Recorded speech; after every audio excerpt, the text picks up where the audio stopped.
Starting on Wednesday, quarantine measures for international arrivals will be relaxed, the CECC says.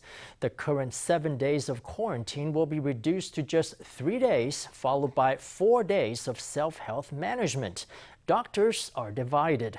Some say it's a move in the right direction as the new subvariants of Omicron don't pose much of a threat.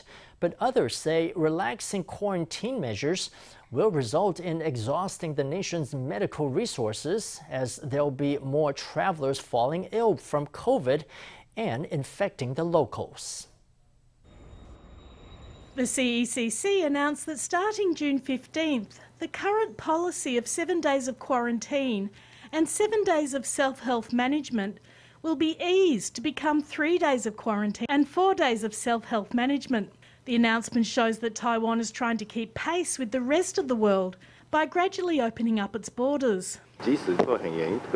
Even with very strict border controls, new variants will still enter Taiwan within a few months, and the symptoms caused by these variants are relatively mild. So we'll need to weigh our options comparing foreign and domestic incidences. In the future, international arrivals still need to have a negative nucleic acid test result within 2 days of boarding, as well as get a PCR test upon arrival in Taiwan. After that, it'll be 3 days of home quarantine and then 4 days of self-health management, during which if people need to leave home, they will have to present a negative rapid test result from within the past 2 days. I think this is an appropriate measure. We'll have to wait and see what impact the subvariants BA4 and BA5 will bring. If it's acceptable, then I think we can gradually move toward being quarantine-free and just have 7 days of self-health management.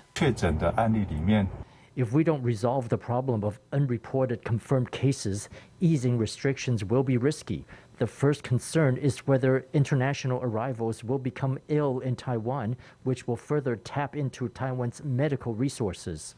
While doctors don't see eye to eye about the new measure, the news is giving the tourism industry hope. But there will be a risk of more outbreaks. I can feel there's some excitement in the entire travel sector, but I'm also hearing consumers saying that they hope the virus will not be brought to Taiwan from abroad. Easing border controls while controlling the spread of the pandemic is becoming a high priority for the government.